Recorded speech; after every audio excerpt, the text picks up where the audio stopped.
mu si Wave. Yo, apply. Yo, luta do de. Luta mënuloo jël moto nga andil ma xaalis. Hello? Bësal mu fine. What? Bësal mu fine. Oh, yes! Wave acts in Gambia. Deposit and withdraw money, pay bills, and buy mobile credit without fees. Transfer money wherever in the country for only 1% fee. At Wave, Bësal mu fine. Wave, your money is yours. Jah Oil. The company have filling stations across the country, and our rates are relatively cheaper than anyone else across the country. Jah Oil is the biggest producer and distributor of cement in the country with the most competitive prices in the market. In the Gambia, we all move to different paces. Time is money, convenience is power, and now both are in your hands. No more long lines, no more late payments, no more missed chances, not anymore. Because now the Gambia has its own super app, Zap. One app, one tap, endless convenience. Send money instantly, pay your bills in seconds, shop without borders, pay your rides, order your meal, buy your ticket, deposit and withdraw money for absolutely free. No extra charges, no hidden fees, only on Zap Super App. This is not just convenience. This is confidence. This is the future in your hands. And the best part, Zap is born right here. Built for us, designed for every Gambian home, every Gambian dream. So don't wait in the past. Step into the future. Download Zap today on App Store and Play Store and enjoy endless free services. Call us today on our toll-free number 1666 or on 260-0001. Zap. All in one. All for you. Tap in. Zap in. On Tuesday, the 25th of November 2025, Dr. Ceesay's birthday. He's spending the first hours of his special day with us here on Coffee Time with Peter Gomez. 5th of December 2025, Honorable C.D. Keta, your finance and economic affairs colleague, will deliver the budget speech.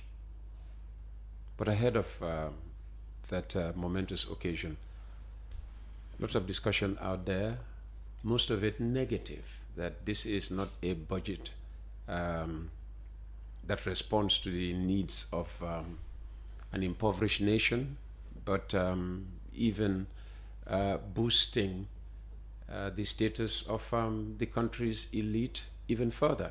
How do you respond to that? Well, I think some things don't need to be responded to.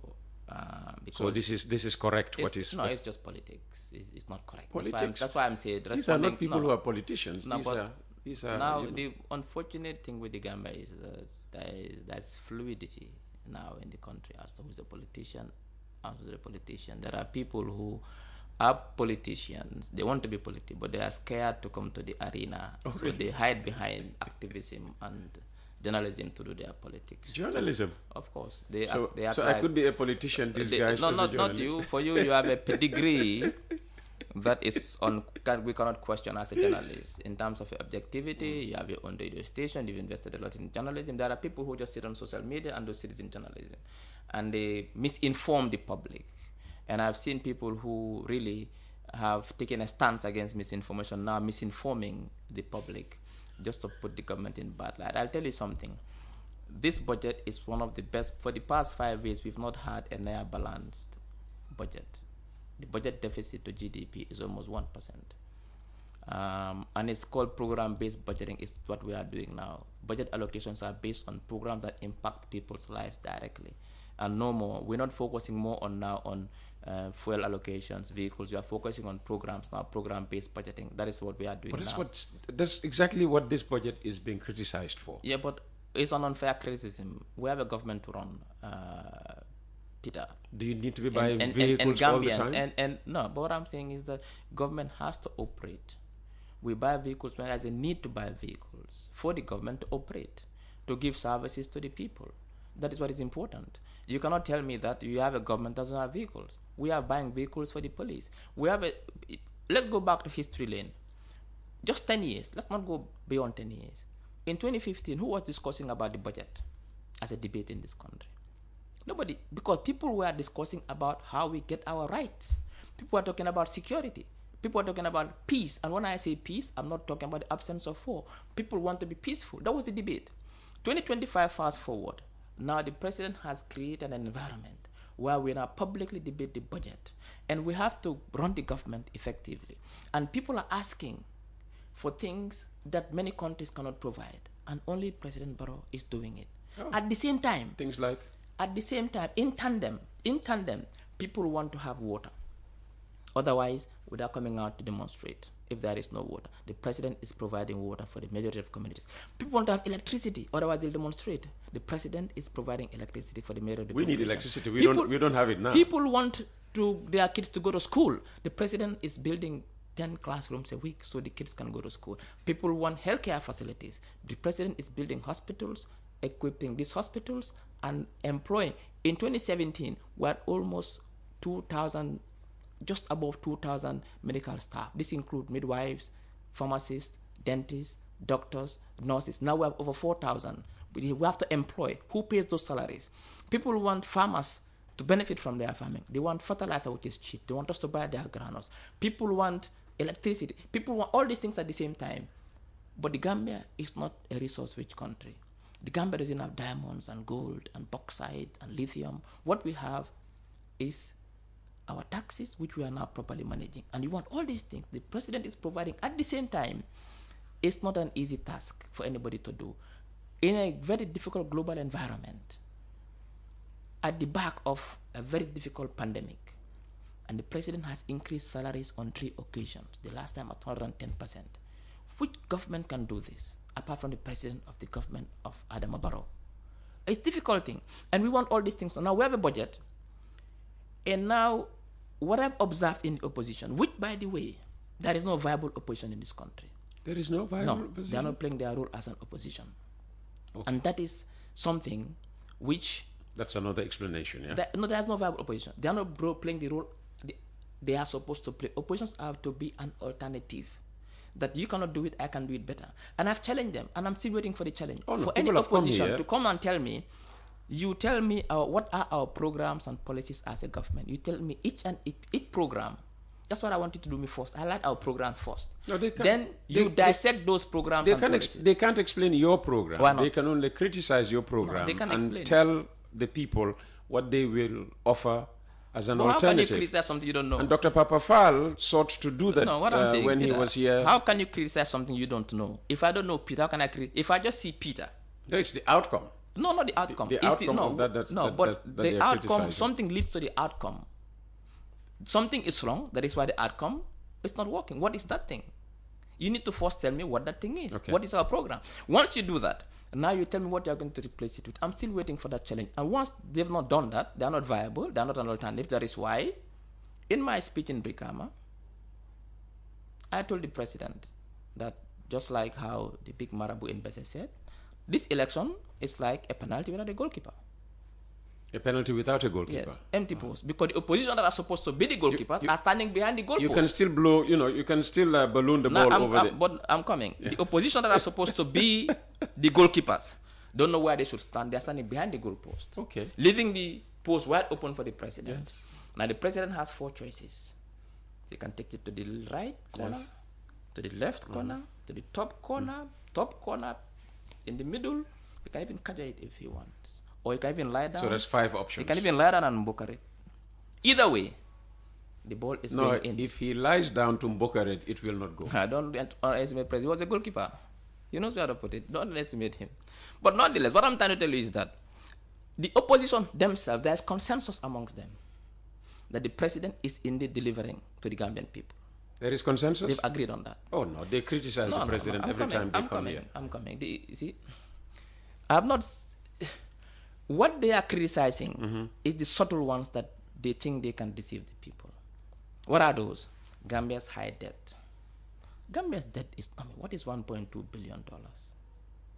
Gambia's debt is not high compared. What is $1.2 billion? In Gambia's context, that is not money? No, it's not that much. Oh. No. How much? $1.2 billion. How much would be much? The reason why it's gone even that far, and like the Minister of Finance, 80% of it is inherited. We've not taken so much loan. Which is why you should stop taking loans now. Because you will take loans that, our great-great-grandchildren might be saddled with. No. Because that's what governments do. No, that's not what governments do. They take loans and tell you, well, we don't repay this loan until 15 years down the line. No. 15 years down the line is not affecting me. Let me ask you a question, Peter. Yeah. If you had the concept of developing West Coast radio, yes, the state-of-the-art advanced radio to now go beyond the borders of the Gambia, yes, but to serve the entire African region. yes, But you need investments, yes, equipment, training, and so on and so forth. But you know that this investment, based on your business plan, if West Coast region annual turnover now and profits are you talking about the region or the no, radio? No, sorry, West Coast radio's annual turnover. Annual turnover and profits are $1 billion is now. Yes. But with this new business model, once it is investments are done, you'll go to $10 billion. Even if you are not here, your great-grandchildren will benefit from it. It's not wrong for you to go to a bank if you don't have the capital to do the investment. To get the loan and do the investment.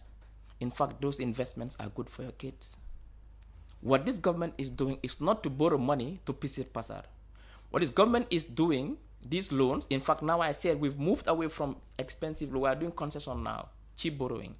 We invested, and these investments are productive investments in productive sectors and giving service to the people. If we invest in education, so why Peter, is our debt service apparently increasing every year? You know why? I'll tell you for two reasons. When the Gambia borrows money from the international financial markets, we borrow in dollars and not in dollars. If the previous governments borrow $1 billion, for example, at a rate of $40 per dollar, it means 40 billion. 40 billion. And today the exchange rate is 85 to the dollar, so it's 85 billion. Of course, yes. So obviously, secondly, the interest. Let's stop borrowing.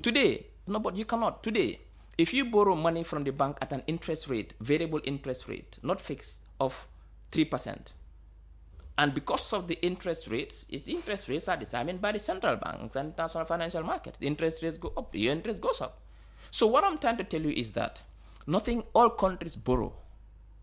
All countries borrow. And that is the fact. There is no country in the world that say we don't borrow money. But what is important is that, Peter, you invest in education, in healthcare, in roads, in agriculture, so that these investments can yield money for the country to pay back those loans. That's how countries move. Okay. There is nobody, any opposition leader who sits here and tells me that when they come to power, they will not borrow money. Don't give your country to that person because he doesn't have a clue about what is happening. Borrowing is unavoidable according to Dr. Ceesay. All countries borrow. Okay, all right. From the US to Australia to New Zealand to the UK to Sweden to Denmark, all countries borrow. I agree. And but what I'm telling you is that, so the two things that they have against this government, luma jafe nak solo be rafet luma jafe jafe la waxal ni nga taxaw ñu xol la bi amuñ dara luñ la wax ñu ne waaye ceeg leen doon daala bi dafa tilim. That is the corruption thing, because many people cannot see the dollar. So that's why they know that the president is delivering. Okay. So they don't attack the president's record or he's not fighting corruption to borrowing. What is 1.2 billion? What is 1.2 billion? In our context, it's a lot of money. So it's not even 1.2, 110. What is $110 billion? One businessman in Qatar can pay that. $110 billion or dollars, you mean? $110 billion dollars. Okay. Because I thought I heard dollars. Yes. Let's take a few questions for you. Hi, Uncle Peter. Kindly ask the Honorable Minister, is Jammeh afraid of returning due to fear of arrest, or is he being denied return by the government? Well, I cannot speak for Jammeh. I'm not Jammeh. You can speak for the government. Is the government denying? No, but the question is saying that if Jammeh... Yeah. The government... Whether he's fearful of being arrested upon arrival, or is it the government? The government has made a clear statement that Jammeh is a free citizen who is in self-exile. He's free to come back home, but when he comes back, due process will be activated. Good morning, Uncle Peter. Can you please ask the Honorable Minister why the government seizes departments' vehicles for Meet the People tour after each ministry was allocated vehicles in the budget? Is it that the tour is more important than other services, or are they telling us to halt work during the tour? No, government doesn't seize vehicles. Government makes use of available vehicles for the tour. The tour is important. It's only 2-3 weeks. If you are given a vehicle for the whole year, we said borrow us the vehicle for 2-3 weeks to do another important serve to serve the people. What is wrong with that? People should accept that. We are serving. It's all part of serving the people. The vehicle is to serve the people. The tour is at the service of the people. So if we say that now we are serving the people, let us use your vehicle for 2 weeks. What is so difficult about that? Why was every speaker in the Brikama meeting focused on Yankuba Dabo, and why should he deny the people of Brikama a market as long as Yankuba is the elected chairman? Let him do what he is elected to do, no matter who the elected chairman is. Also, the Tabokoto, Abukoto Banyulding Road has been abandoned for over a year now. Why? No, it's not abandonment. See, sometimes we... What is abandonment? Road construction is a process. Sometimes it could be for many different reasons why there is a stop in a particular road work. What is important is it has started, it will be completed. It is also categorized as ongoing.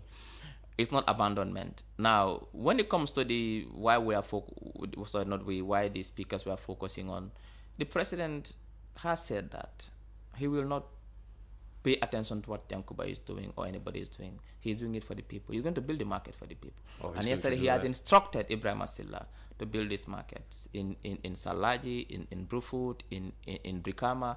And Brikama is 1,200 shops. The president has instructed Ibrahim Asila yesterday that, you know what, I'm going to do it for the people. I won't look at what these guys are doing. But unfortunately, what these guys are doing is to impede. They're not serving the population, and they are impeding the government from serving the population by creating problems for the government. And I think it's unfortunate. Good morning, Peter.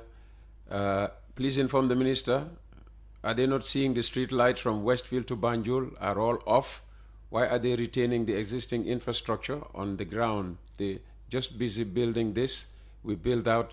How was Jami able to maintain the street light from Airport Junction to Banjul all those years? Sometimes I feel this government is a joke. Simple lights, they cannot maintain it. And this is from Bubakar Sano of Faju. Last time I checked, you can correct me if I'm wrong, it's not the job of the councils to maintain street lights. Government builds street lights, but the councils are failing in this aspect. The council in Banjul has failed, the council in KM has failed, the council in West Coast has failed in their job. That is why I say people now need to understand the role of government, the role of the central government, but also the role of the region and the decentralized structures. The last time I checked, it is the job of the councils to maintain street lights. Pamodu, Greenfield Construction, sends in a long one, but the opening paragraph, simply encapsulates everything he has to say. I would like to draw the attention of the minister to the ongoing scarcity of cement in the country. For several weeks now, we have not had a steady or reliable supply. This shortage has created serious challenges for builders and contractors like myself and ordinary citizens who depend on construction for their livelihoods. It's unfortunate that is the situation. That's not been brought to my I don't think he would have brought it up if that were not. That's what I'm saying. So I'll find out why, and we'll ensure that cement is a critical commodity. It should be in supply, and we'll find out what is happening, and we'll make sure that we take the right measures to ensure cement is available. Good morning, Peter. Can you please ask the Honorable Minister whether he is now the government spokesman and Minister of Information, or if there is no government spokesperson anymore? I think he's also the campaign manager for NPP. I'm not a campaign manager. I've not been elected as a campaign manager. I'm the leader of Citizens Alliance, and Citizens Alliance is an alliance with the NPP. Is Citizens Alliance still in existence? I saw an article that suggested that the party disappeared, if you like. Well, if people sit in their corner and drink their lewal and write blogs. What is lewal? When you him at the first cast. If you drink and you write blogs just to be on the headlines, you go ahead and do it.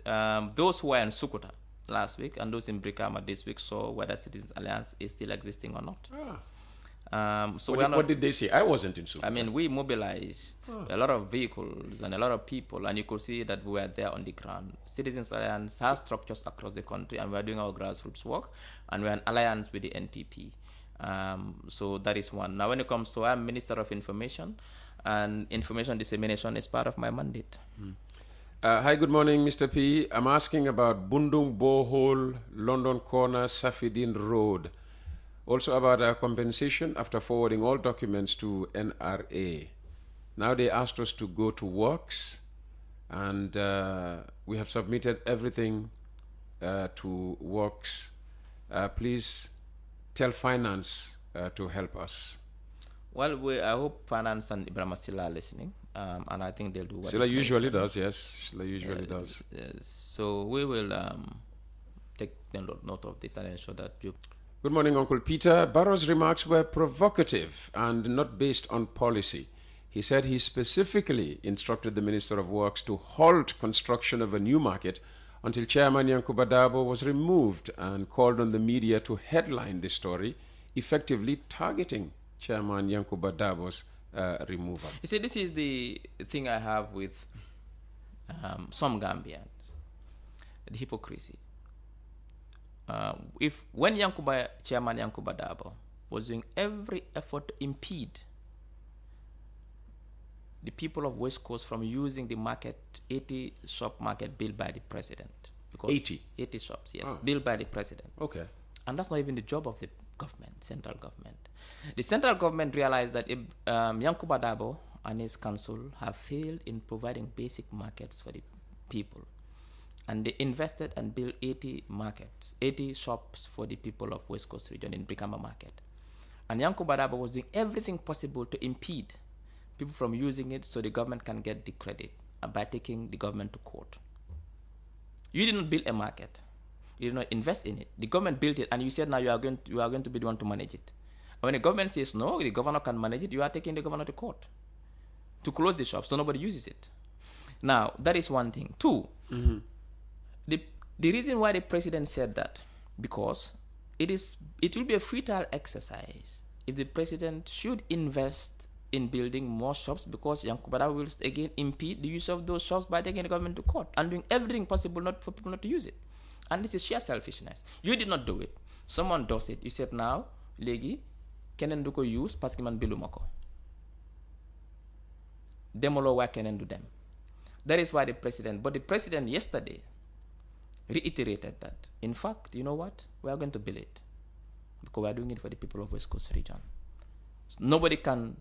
Somebody else's actions cannot stop us from giving to the West Coast what they deserve. And we are going to build those markets.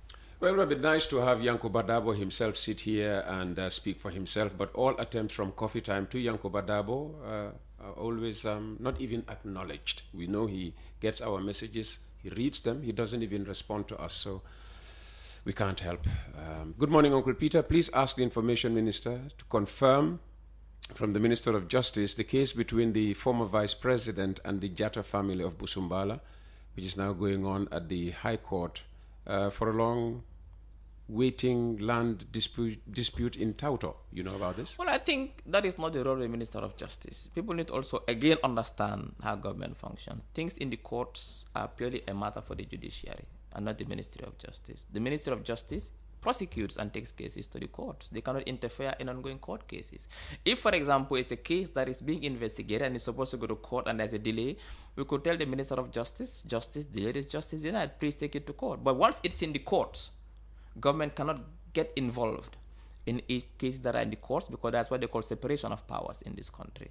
You cannot ask the executive to interfere in an ongoing court case, which is in the judiciary. All the councils will fail because of the government does not allow them. Well, that's a very serious statement. It is. The government is supporting. The government is supporting councils that are cooperating with them. Is you are undermining all these councils. The irony is not all of them are run by opposition. The government, the government is supporting CRR council to bring service to the people of CRR in Basse, URR. Even in LRR, we are making huge investments in LRR, but it's not a NPP council; it's a UDP council. Yeah, the chairman was in your position. Yes, but if you have councils that are headed by people whose only soul of becoming council chairs is to become president, they mix politics with their work. Now, if you look at these two, the municipality of KM and West Coast region, why are they two at loggerheads? Because they all are vying to be president to replace Lawyer Dabo at UDP. That is why even themselves, within UDP... Talib isn't anymore because he's out of UDP. I said the loggerhead started before. That is why they Yankuba, went into collision course. Yankuba is, aiming to replace Usainu Dabo. That is why both of them, at some point, there was a war of words between the two of them. Between who was leading KM and who was leading West Coast. And they're all from the same party. Now, this is internal political fight. I don't want to get into it. What I'm telling you is that because of their actions, their focus is how to become president. They don't care about the councils they are heading. That is why one day, I was sitting in my corner watching my Arsenal team play. And by the way, accept my condolences for the collapse of Liverpool. I was watching 38 matches, only 12 are gone. And you people are shouting, 38 matches. Well, this is, the battle is lost and won. Okay, we shall see how it all ends. What I'm telling you is that, and I saw Yankuba Dabo going to some back street corner, digging some holes, and call it gutter and say we are preparing for the rainy season. And then people are showing it on, oh, Yankuba is walking. Look, okay, West Coast is from Fonyi, Kalaji, to Katong, to Kololi. Yeah, but it starts somewhere. And you are going to a back street corner. He's a new chairman. No, it's just his first term. What I'm saying is that, you see, people think it's easy. Get into a position and just head a council, do some PR, and then you think that will take you to the presidency. And because of their too much focus on becoming president, they've neglected the work that is supposed to be done in their council. That is why they're not delivering. Go to the Brikama market when it rains. Go to the West Coast market, Combo East market, West Coast Road market when it rains. Go to Brikama during the rainy seasons. The place is neglected because they are busy fighting among themselves as to who should replace Lawyer Dabo. Finally, text message. Can you please ask Dr. Ceesay to help the people of Banjul? This is where the president lives. We are suffering from water shortages, although I'm sure the president doesn't know about this. NAWEC has a newly built overhead tank. When is it going to operate? Now, I'll tell you one thing. The president's, one of his first investments, when it rains, what happens to Banjul? Banjul becomes submerged. These people are talking about water. I'm coming. No, I'm coming. What I'm telling you is that even God, when he was creating the world, he didn't do it in one day. I just reminded you that Yankuba Dabo had to start somewhere. No, but the gutters you were criticizing, yes, when he's just in but his first term. No, it cannot work. No, what I'm saying. What I'm saying. But we you see, we understand somebody starting, but the way you start, chin sunare ne subahe dafay hen. The way you start and the way you are going, we'll know. Okay, he has a vision. There is no vision in West Coast. We don't even know where they are going. Come on. No, there is no vision. Tell me the vision. What is the vision? Okay, I don't want to go into that. You don't understand the vision. Just as you said, you cannot speak for the vision of Yankuba Dabo because you don't understand his vision. My job, you see, I'm a political scientist and I understand governance issues. If I see a serious government or governance structure that has a long-term, medium-term, short-term vision to develop a particular territory, I'll know they're on the right path. If I see people who are acting randomly just to please the public, I know the difference. Let's go to the water. But let's go to the water thing. Yes. For over 50 years, the previous governments have not done any significant investment in water infrastructure in this country. That is the fact. It is not that we are investing in water infrastructure. It is not that through the WASIP project we've laid the foundation stone to provide water to 1.2 million people in urban Gambia. We are doing our best. It's difficult, but we cannot provide. The whole country wants water, from Basse to Katong to Banjul. Yeah, water is life. That's what I'm saying. But if, for example, something that has not existed for 50 years, and you have a government that is doing it in 4 years, because President Barrow's first 5 years can be counted out because of the 3 major stumbling blocks he had. Is that because of this third-term debate? No. 3 stumbling blocks. The global environment, COVID, and UDP. These are the 3 stumbling blocks the President had to deal with in his first 5 years. President Barrow started working effectively after he got elected in 2021. Now, in 4 years... You did not recognize that immediately, let's be honest. I don't want to go into that. Okay. What I want to focus on today is in 4 years, you cannot expect the president to give water to every household in the Gambia when for 55 years, previous governments could not do it. Let's be patient. Water will come. And water will come huge.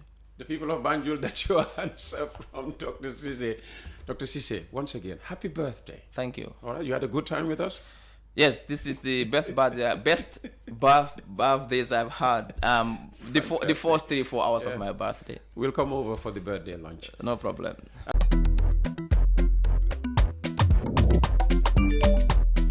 Excellent jam, Mr. Wave. Yo, apply. Yo, luta do de de. Luta mo nulo jël moto nga andil ma xaalis. Hello? Bisul mu fine. What? Bisul mu fine. Oh, yes! Wave Accina Gambia. Deposit and withdraw money, pay bills and buy mobile credit without fees. Transfer money wherever in the country for only 1% fee. At Wave. Bisul mu fine? Wave. Your money is yours. Jah Oil, the company, have filling stations across the country, and our rates are relatively cheaper than anyone else across the country.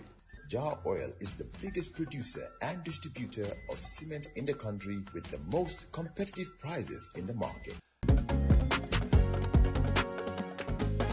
In the Gambia, we all move to different paces. Time is money, convenience is power, and now both are in your hands. No more long lines, no more late payments, no more missed chances, not anymore. Because now the Gambia has its own super app, Zap. One app, one tap, endless convenience. Send money instantly, pay your bills in seconds, shop without borders, pay your rides, order your meal, buy your ticket, deposit and withdraw money for absolutely free. No extra charges, no hidden fees, only on Zap Super App. This is not just convenience. This is confidence. This is the future in your hands. And the best part, Zap is born right here. Built for us, designed for every Gambian home, every Gambian dream. So don't wait in the past. Step into the future. Download Zap today on App Store and Play Store and enjoy endless free services. Call us today on our toll-free number 1666 or on 260-0001. Zap. All in one. All for you. Tap in. Zap in.